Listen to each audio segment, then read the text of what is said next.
আমি ভালো করে পরীক্ষা করলাম, তাতে কোনো ফিঙ্গারপ্রিন্ট তো পাইনি, কিন্তু ওই এনভেলপ থেকে আমি ডিএনএর জন্য স্যাম্পল পেয়ে গেছি।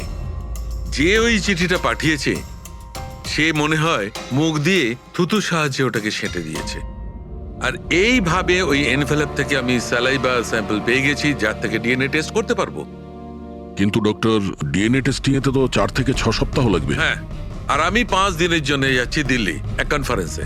কিন্তু তার আগে আমি কিছু প্রাইমারি টেস্ট করিয়ে নিয়েছি। তো স্যার, আপনি এই টেস্ট থেকে কি পেলেন? এই টেস্ট থেকে আমি জানতে পেরেছি যে এটা যার ডিএনএ হোক না কেন, তার ডিএনএ সুধীর বাবুর ডিএনএ এর সঙ্গে ম্যাচ করছে। কি? তার মানে এই যে তার মানে হচ্ছে এইটা, যে এই চিঠিটা পাঠিয়েছে সেটা সুধীর বাবুর কোনো রক্তের সম্পর্কের লোক। তার মানে সুধীরেরই নিজের কেউ সুধীরকে ব্ল্যাকমেল করছে। কিন্তু কে কে হতে পারে? স্যার, অদিতির পেটে যে বাচ্চাটা ছিল সেটা তো মরা অবস্থায় জন্মেছিল। হ্যাঁ, আর রইল বাকি সুধীর বাবুর 2 ছেলে নীল আর রিতেশ। ওরা দুজন আবার সুধীর বাবু আর অদিতির গোপন রহস্যটা জেনে ফেলেনি তো? হতে পারে তার জন্যই ব্ল্যাকমেল করছিলেন, বাচ্চাগুলোর পোশাক পাঠিয়ে। আচ্ছা স্যার, ওই যে বাচ্চাদের পোশাক পেয়েছিলাম, ওগুলো কি সত্যি পুরনো নাকি ময়লা টয়লা করে পুরনো দেখানোর চেষ্টা করা হয়েছে? আমি ওগুলোকে স্পেশালাইজড ল্যাবে পাঠিয়ে দিয়েছি চেক করার জন্য, তাড়াতাড়ি জানা যাবে। আচ্ছা, পুরবি সুধীর বাবুর ছেলের ব্যাপারে কি জানতে পেরেছো? কি করতো? স্যার, 1 বছর আগে সুধীর বাবু নিজের কোম্পানিতে নিজের ছেলেদেরকেই বোর্ড মেম্বার বানিয়েছিলেন, আর তারপর থেকেই কোম্পানি লসে যেতে শুরু করলো। ওরা কোম্পানির টাকা নিয়ে নিজেরাই নয়ছয় করতো, দামি দামি গাড়ি, প্রচুর শখ মেটাতো, সবকিছু করতো, শুধু কাজ বাদ দিয়ে। কিন্তু স্যার, সুধীরবাবু তার ছেলেদের খুব ভালোবাসতেন, দুজনের জন্য আলাদা আলাদা বাংলো। আচ্ছা, এটা নয় তো যে ওদের দুজনের মধ্যেই কেউ ওই এনভেলপটা লেটার বক্সে ফেলেছিল? কিন্তু একটা কথা কিছুতেই মাথায় ঢুকছে না, এই ব্ল্যাকমেলিং কেন? আরে ভাই, টাকার জন্য। কোম্পানি ডুবে যাচ্ছিল। কারেক্ট। কোম্পানি কাঙাল হওয়ার আগে যা কিছু গুছিয়ে নিতে পারো গুছিয়ে নাও। যদি সুধীর বাবুর 2 ছেলে তাদের বাবাকে টাকার জন্য ব্ল্যাকমেল করে থাকে, তাহলে নিশ্চয়ই ওনার ব্যাংকের অ্যাকাউন্টে নিশ্চয়ই টাকা এসে থাকবে, খুব বড় রকমের ফিগার। একটা কাজ করো, এই দুজনের পার্সোনাল অ্যাকাউন্ট, কোম্পানি অ্যাকাউন্ট সব চেক করো, দেখো কোনো বড় অ্যামাউন্ট এসেছিল কিনা। স্যার, স্যার কিছু পেয়েছি স্যার। আরকে ভিপস ইন্ডাস্ট্রি থেকে কোটি টাকা ট্রান্সফার হয়েছে স্যার। কার অ্যাকাউন্টে ট্রান্সফার হয়েছে? 1 মিনিট দেখছি। এগুলো রিতেশ আর নীলের অ্যাকাউন্টই হবে? না স্যার, প্রাইভেট অ্যাকাউন্ট, রেচেলের নামে। কোন টাকা? আপনারা কি নিয়ে কথা বলছেন? আমি কিচ্ছু জানি না। কোন টাকা? সেই টাকাটা যেটা আরকে ভিপস এর অ্যাকাউন্ট থেকে তোমার অ্যাকাউন্টে ট্রান্সফার হয়েছে। এবার কিছু মনে পড়েছে? ওটা ওটা তো আমার স্যালারি, আমি ওখানে কাজ করতাম। স্যালারি? 11 কোটি স্যালারি? হ্যাঁ, তাও আবার 2 সপ্তাহের। ওই হিসাবে তো তোমার মান্থলি স্যালারি 22 কোটি টাকা হবে। কি কাজ কি করো তুমি? ব্ল্যাকমেলিং এর কাজ। তুমি আর রিতেশ দুজন মিলে সুধীর বাবুকে ব্ল্যাকমেল করছিলে। দেখো রিচেল, আমরা খুব ভালো করেই জানি যে তুমি আরকে কোম্পানিতে একদিনের জন্যও কাজ করনি। এবার পরিষ্কার করে সত্যিটা বলবে নাকি? রিতেশ কিন্তু আর নেই, তাই যত শাস্তি সব তোমাকেই কিন্তু পেতে হবে। ব্ল্যাকমেলিং আর এক্সটর্শনের শাস্তি জানো তুমি?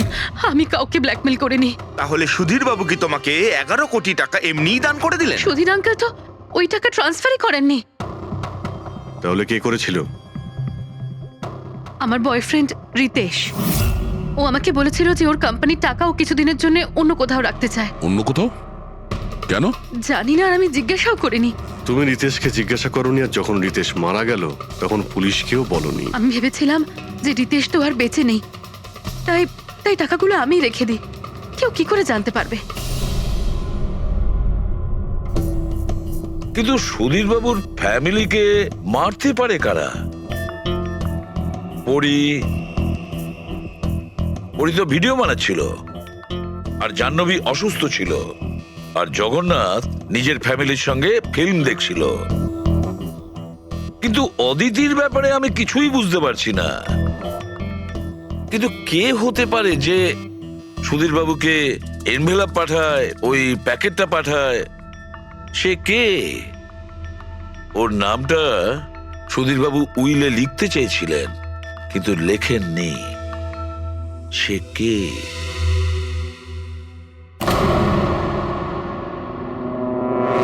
প্রেমের দ্বিতীয় কেকটা কোথা থেকে আসলো?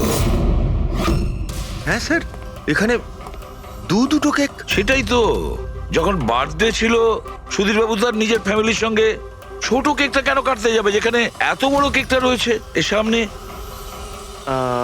স্যার, যাতে ও রাতে পার্টিতে বড় কেক খেতে পারে। আরে ভাই, সুধীর বাবু কি 18 বছরের বাচ্চা ছিল নাকি যে নিজের বার্থডেতে দুটো কেকের অর্ডার দেবে? স্যার, হতে পারে এই কেকটা ওনাকে কেউ গিফট করেছে, এই কিন্তু বাদামওয়ালা সেটা কেক। তো বক্সে নিয়ে আসবে, আর তার উপরে কেক শপের নামটাও লেখা থাকবে। না স্যার, ওখানে তো আমরা কোনো বক্স পাইনি। ছিল না? হতে পারে কেউ এই কেকটা বাড়িতে বানিয়েছে।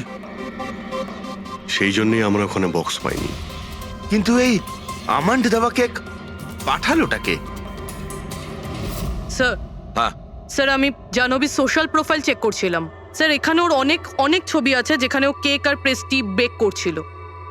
বেকিং ও খুব পছন্দ করে। হ্যাঁ, আমি বেকিং পছন্দ করি, তাতে কি?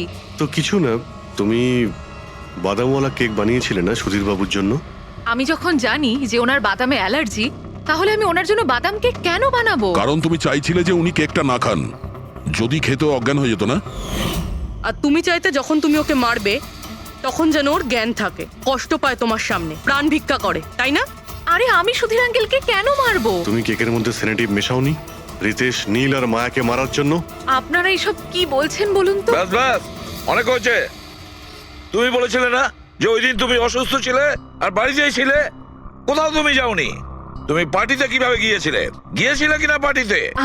আমি সত্যি 2-3টে পর্যন্ত ঘুমিয়েছিলাম। তারপর ঘুম থেকে ওঠার পর আমার মনে হলো যে আমি একটু বেটার ফিল করছি, আর তাই আমি পার্টিতে চলে যাই। এতে আমার কি অন্যায়? তুমি যদি রাত 2টো থেকে 3টে অবধি সত্যিই ঘুমিয়েছিলে, তাহলে 2:30টার সময় যখন সুধীর বাবু মারা যান, তখন তোমার মোবাইল ওনার ঘরের সামনে গেল কি করে? দেখো জাহ্নবী, মিথ্যে বলে কোনো লাভ নেই। আমরা তোমার মোবাইলের রেকর্ড চেক করে দেখেছি। যে সময় সুধীর বাবু মারা যান সেই সময় তোমার ফোনের লোকেশন ওনার বাড়ির কাছেই ছিল। এবার সত্যি বলবে নাকি আরো টাইম ওয়েস্ট করতে চাও? আমি আর নীল একে অপরকে ভালোবাসতাম। আমরা ভেবেছিলাম যে নীলের বাবার বার্থডে আমাদের কাছে একটা ভালো সুযোগ ছিল ওনাকে আমাদের ব্যাপারটা বলার, আর সেই জন্যই আমি ওখানে যাই। ওখানে গিয়ে নীলকে অনেকবার কল করি, প্রায় 1 ঘন্টা ওখানে ছিলাম আমি, কিন্তু নীলের কোনো কল আসেনি। আমি ভেবেছিলাম নীল হয়তো সময় পাচ্ছে না আমাকে কল করার। মিথ্যে কথা। তোমার মনে হয়েছিল নীল তোমাকে ঠকাচ্ছে, সেই কারণে তুমি ওকে আর ওর পুরো ফ্যামিলিকে মেরে দিয়েছো। এই আপনারা কি বলছেন বলুন তো? আমি বেকিং করতে ভালোবাসি, তার মানে তো এটা নয় যে খুনটা আমি করেছি। ইন্টারনেটে রেসিপি দেখে তো যে কেউ কেক বানিয়ে ফেলতে পারে। কেক বানানো কি এমন কঠিন কাজ?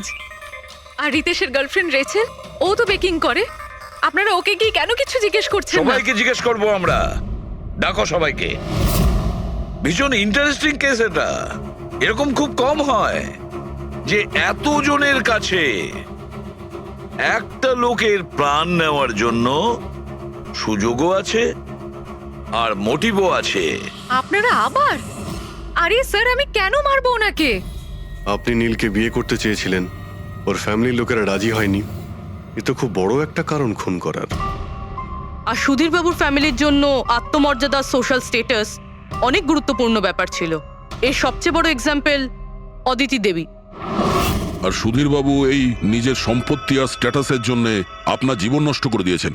তাহলে আপনার থেকে বেশি ঘৃণা আর কে করতে পারে? আমার কাছে পয়সার কোনো মূল্য নেই, আর না কোনো বিষয়ে রিগ্রেট। আফসোস তো তোমার হওয়ার কথা রাচেল।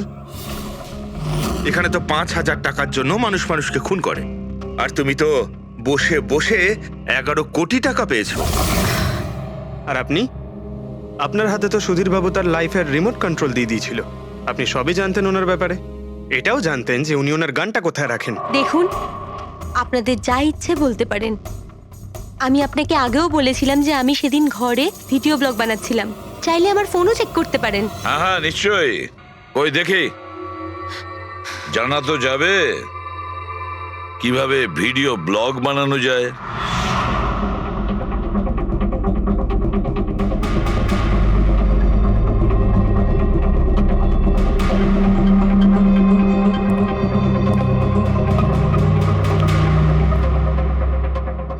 স্যার, এখন আপনি বিশ্বাস করেছেন তো? যে সেদিন আমি নিজের ঘরে DIY ভিডিও বানাচ্ছিলাম? DIY তার মানে? Do it yourself. স্যার, আমি প্রত্যেকদিন নিজের ইন্টারনেট চ্যানেলে মানুষদের দৈনন্দিন কাজের ইজি পদ্ধতি দেখাই। Do it yourself. স্যার, হ্যাঁ, নিউজ পেপারটা দেখুন, ডেটটা ওই একই। হ্যাঁ, সেটাই তো আছে। মানে ভিডিও ওই দিনই শুট করা হয়েছিল? স্যার, হ্যাঁ পুরবি, স্যার আমি মেমোরি কার্ডের ডেট আর টাইম চেক করেছি। এই ভিডিওটা ওই দিনই তৈরি করেছিল, 2টো থেকে 4টের মধ্যে। আচ্ছা, আর স্যার পরীর মোবাইল লোকেশন ক্রস চেক করেছিলাম আমরা, তাতে দেখলাম ও সেদিন বাড়িতেই ছিল। পুরবি একটা কাজ করো, এই 4 জন লেডিসকে আলাদা ঘরে বসাও। স্যার, হুম, চলো।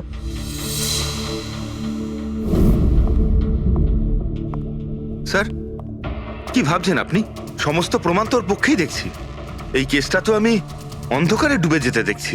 ঠিক একটা কথা তো পরিষ্কার, যখন অন্ধকার হয় তখন কোনো ছায়া পড়ে না, কিন্তু আমার মনে হয় এই পুরো কেসটাই ছায়ারই খেলা। সানডাইল জানো তো? সানডাইল এই জিনিসটা আসলে সূর্যের আলো কোন দিকে যায় সেই অনুযায়ী টাইমটা দেখায়। হ্যাঁ, সানডাইল এমন একটা জিনিস যেটা থেকে আমরা আকাশের সূর্যের পজিশনটা বুঝতে পারি, যেটা থেকে আমরা সময়টা আন্দাজ করতে পারি। এবার দেখো, আমাদের পৃথিবী ঘুরতে থাকে আর সেই জন্য সূর্যের অ্যাঙ্গেলটাও বদলে যায়, যেটার কারণে সানডাইলে ছায়ার পজিশনটা বদলাতে থাকে। এটা তো মাথায় ঢুকে গেছে স্যার, কিন্তু এটার এই কেসটার সাথে কি সম্পর্ক বলুন এর তো? সঙ্গে সম্পর্ক আছে ফেডরিক। পরি, এই পুরো প্রমাণগুলোই আমরা পরীর কাছ থেকে কালেক্ট করেছি। পরি সে এমন একজন কেউ, পুরো এভিডেন্স গুলো ম্যানিপুলেট করতে পারে, মেমোরি কার্ডের ডেটটাও চেঞ্জ করতে পারে, পুরো এভিডেন্সেস কন্ট্রোল করতে পারে, কিন্তু সূর্যকে কন্ট্রোল পরি করতে পারে না। ভুলে যেও না যে সূর্য কোনো সময়ই ভুল সময় সে দেয় না। তার মানে পরী ভিডিওতে ডেট আর টাইম দুটোই চেঞ্জ করে দিয়েছে? ছিল। আর রোদও সেই রকম আছে সেদিন যেরকম ছিল। শুধু পরীর জায়গায় পুরবি দাঁড়িয়ে আছে। স্যার, আমরা এখানে কি করব? আগামী 6 ঘন্টা পর্যন্ত পুরবীকে এইভাবেই দাঁড়িয়ে থাকতে হবে যেভাবে ভিডিওতে পরী দাঁড়িয়েছিল। আমরা এটাই দেখতে চাই যে যদি পরী সত্যি কথা বলে তাহলে 2টো থেকে 4টের মধ্যে পুরবীর মুখে ঠিক সেই জায়গা থেকে রোদ্দুর পড়বে যেমন পরীর মুখে ছিল। আর স্যার, যদি আমার ছায়া পরীর ছায়ার সাথে ম্যাচ না করে তো? তো দেখতে হবে। ক্যামেরা অন করো।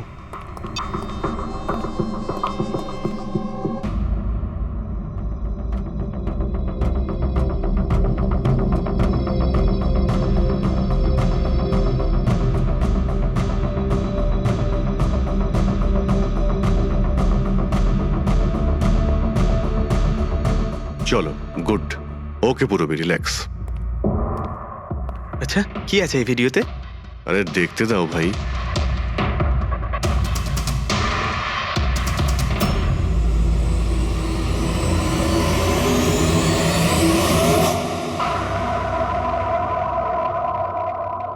তো সকাল 11টা থেকে 1টার মধ্যে তুমি ওই ভিডিওটা রেকর্ড করেছিলে। আর তুমি খুব চালাকির সাথে ভিডিও ডেট আর টাইম চেঞ্জ করে দিয়েছো। মেমোরি কার্ডের ডেট আর টাইম বদলে দিয়েছিলে, নিজের মোবাইল ফোনটা বাড়িতে রেখে দিয়েছিলে যাতে আমরা ওখানকার লোকেশন পাই। তুমি কি মনে করেছিলে এসব করার ফলে আমরা বোকা হয়ে যাব? হ্যাঁ, না তুমি আমাদেরকে বোকা বানাতে পারলে, না আকাশে ওঠা সূর্যকে। তোমার ভিডিওতে রোডের ডিরেকশন দেখে স্পষ্টই বোঝা যাচ্ছে ওই ভিডিওটা 11টা থেকে 1টার মধ্যে শুট করা হয়েছে।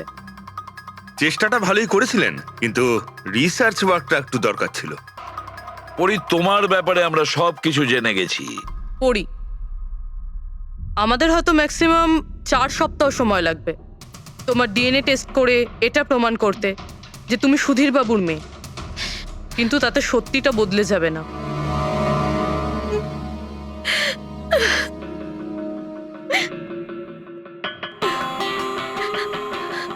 আমি ওনাকে মারতে চাইতাম না, একদমই মারতে চাইতাম না ওনাকে।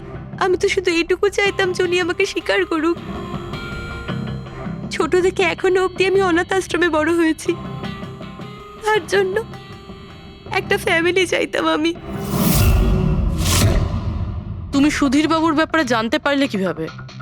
ওই আমার ছোটবেলার জামা কাপড়ের জন্য।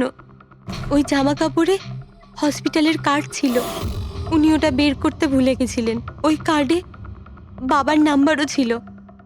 তারপর আমি বাবাকে অনেক খুঁজলাম, তখন শেষ পর্যন্ত ওনার কোম্পানির কথা জানতে পারলাম। কিন্তু তুমি ওনার কোম্পানি কেন জয়েন করলে? তুমি চাইলে সুধীর বাবুকে অন্য জায়গাতেও কথাটা বলতে পারতে যে তুমি ওনার মেয়ে। কিন্তু আগে আমি ওনার সাথে দেখা করতে চাইতাম, চিনতে চাইতাম ওনাকে। তারপর আস্তে আস্তে জানতে পারলাম যে উনি খারাপ মানুষ নন, মনের দিক থেকে খুবই বড়। তখন আমি ভাবলাম যে হয়তো ওই সময় ওনার অবস্থা খুব খারাপ ছিল, তাই অনাথ আশ্রমে দিয়েছিল আমাকে। কিন্তু এখন তো ওনার খুব ভালো অবস্থা, এখন তো উনি আমায় আপন করতে পারতেন। তাহলে ওনার সঙ্গে দেখা হতে না হতেই প্রপার্টিতে ভাগ কেন চাইলে? কারণ আমি জানতে চাইতাম যে ওনার কাছে ইম্পর্টেন্ট কি, টাকা না আমি। তার জন্যই সুধীর বাবু ওনার উইল চেঞ্জ করতে চাইছিলেন। হ্যাঁ, আর এটা শুনে আমি খুব খুশি হয়ে গেছিলাম। কিন্তু সুধীর বাবু তার সিদ্ধান্ত বদলে ফেলেছিলেন, যেটা তুমি সহ্য করতে পারোনি। স্যার, ও সব ওনার ওয়াইফ আর ওনার মেয়ের জন্য হয়েছিল।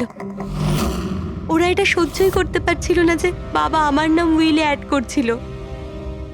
অর্থাৎ আরও একবার সুধীর বাবু আপনাকে মেনে নিতে অস্বীকার করলেন। হ্যাঁ, আর এইবারও ঠিক ফ্যামিলির জন্যই। উনি একদম বদলাননি, উনি একদম ঠিক আগের মতোই ছিলেন। সেলফিশ, সুবিধাবাদী, দায়িত্বজ্ঞানহীন। সহজভাবে নিজের ভাগটা পাননি বলে ওনাকে ব্ল্যাকমেল করতে শুরু করে দিলেন। না, আমি যখন ওনাকে প্রথম এনভেলপ পাঠিয়েছিলাম তখন আমার এরকম উদ্দেশ্য ছিল না। আর না আমি এতটাই বোকা যে এনভেলপ নিজের মুখ দিয়ে সিল করব। আমি তো এটাই ভাবতাম যে অ্যাটলিস্ট উনি আমাকে নিজের ফ্যামিলিতে ইনক্লুড করুক, আমার নিজেরও একটা ফ্যামিলি হোক। আর তার জন্যই আমি বাবার জন্মদিনের দিন নেশাযুক্ত ওষুধ দিয়ে বাদামের কেক নিয়ে ওনার বাড়িতে গেছিলাম। Happy birthday to you.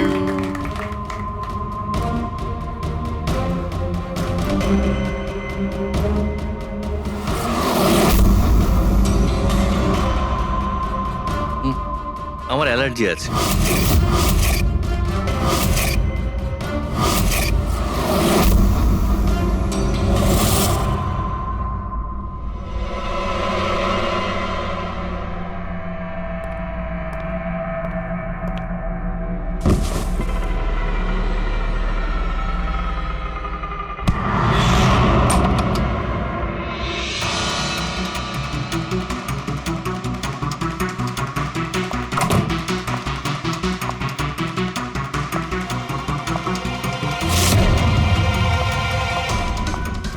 বাবা,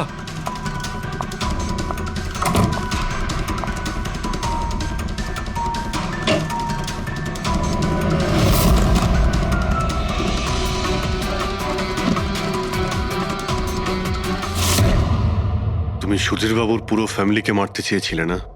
তোমার লক্ষ্য পূরণ হয়েছে। এবার তোমার সঙ্গে ওনার ফ্যামিলির লাস্ট মেম্বারও শেষ হয়ে যাবে। জেল যাওয়ার আগে আমরা তোমার সঙ্গে কারোর সঙ্গে দেখা করিয়ে দিতে চাই।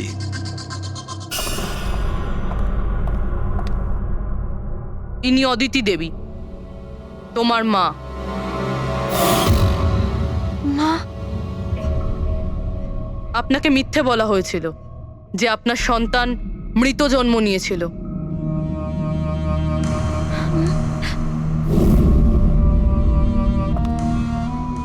মা?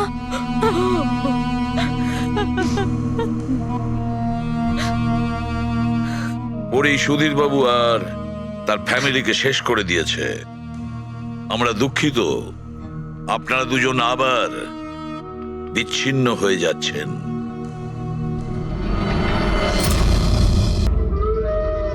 গাইস, একে অপরের হাত ধর আর চোখ দুটো বন্ধ কর। যা কিছু হয়ে যাক, হাত ছাড়বি না। রেডি? রেডি। কাবারা, কাবারা, চলে আসো, চলে এসো। কাবারা, কাবারা,